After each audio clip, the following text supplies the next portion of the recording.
Hello and welcome back to the channel. As always, I'm Justin, and today is a video that I am so excited to finally be able to do because I couldn't do this early on, but I've had it in mind since the very start of this channel.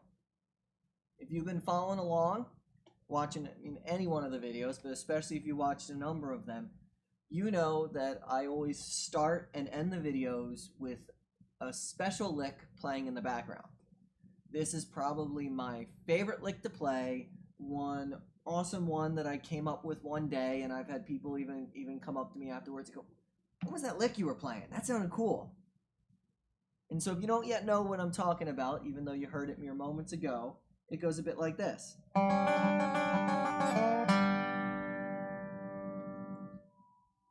Sometimes I call this one a tritone lick because of the particular notes that are being played. But I figured I'd take a moment to have one lesson to introduce this lick to you, to show you the notes that I play, how I play it, and then as we talk a little bit at the end, ways that you can kind of change it up a little bit to fit different circumstances. So let's get into it. Simply put, it starts with a nice kind of forward roll. So we start very simply by putting our steel on that second string, second fret. So that makes the C sharp note. Now, if you know anything about kind of music theory, a G and a C sharp don't work. They're called tritones because they're so kind of equally with them that they sound disgusting. When you have like G and a C, sounds nice. G and D sound nice. G and C sharp doesn't sound too great.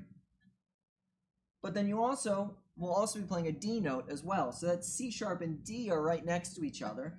That also doesn't sound great. But when you play it together and quick, it doesn't sound quite as bad.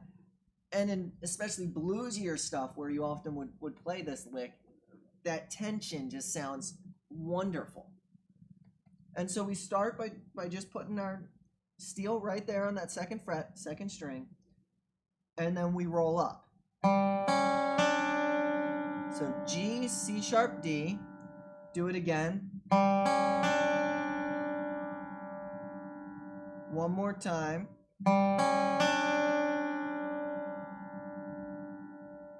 And so that's 3 times that we roll up it. Then you play that C sharp again. Now comes the first time that we're going to move our steel. And so it's going to go back down to the G string, that third string. Second, slide up to third, and then open. So to kind of put that all together, but still a little slower.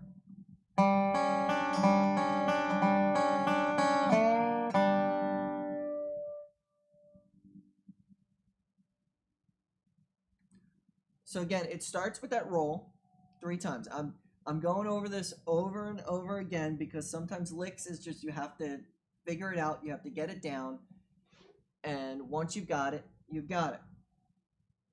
So forward roll 3 times with your steel on that C sharp note.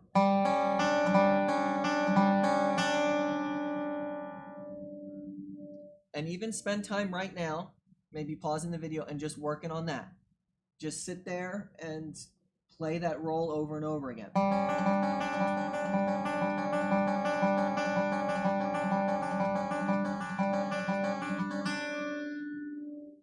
Because you want to, as with all of our rolls, you want to just be able to do that quick and easy and simple without having to think about it.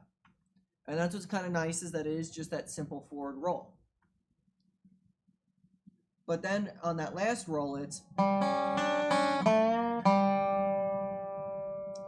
And so when you hit that D note at the top, you would come right back down to that C sharp, and then hit that A to B flat slide, and then you hit that open. You can play just that note, you can play the chord, whatever it is.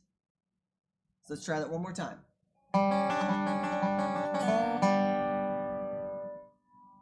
And feel free, when I did that last section on that ending, take time to pause and just learn that.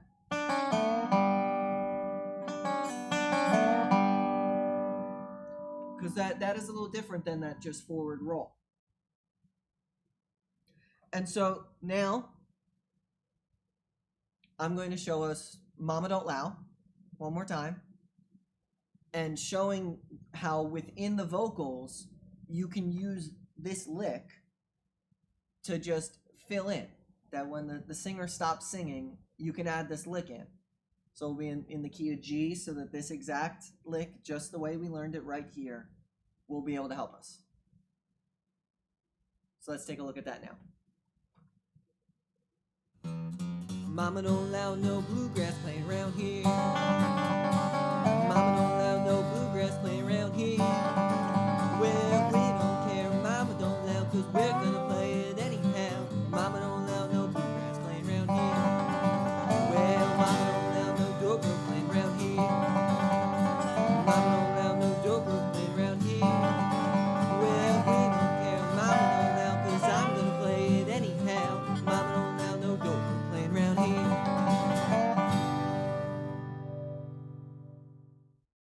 Well, I know that you've been hearing this lick a lot, just kind of on its own.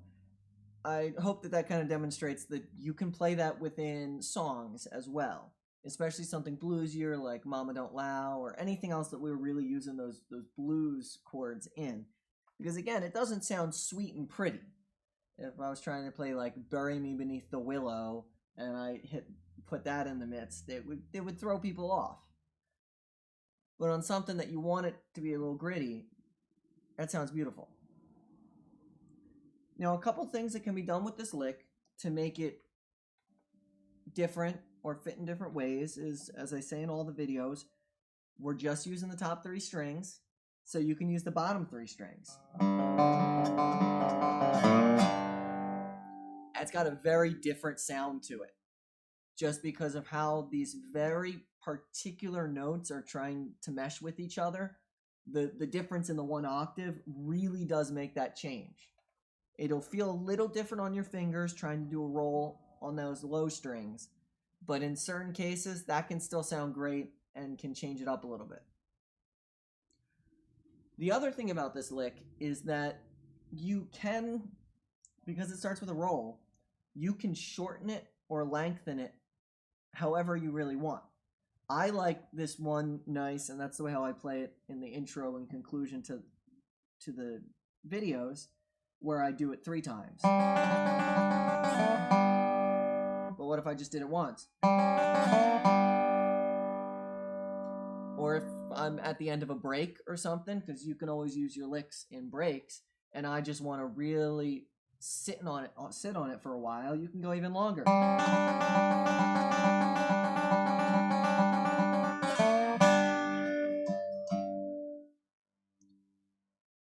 And so as we begin to learn more and more licks, you'll find out that some licks take more beats, take more time. Other licks are shorter.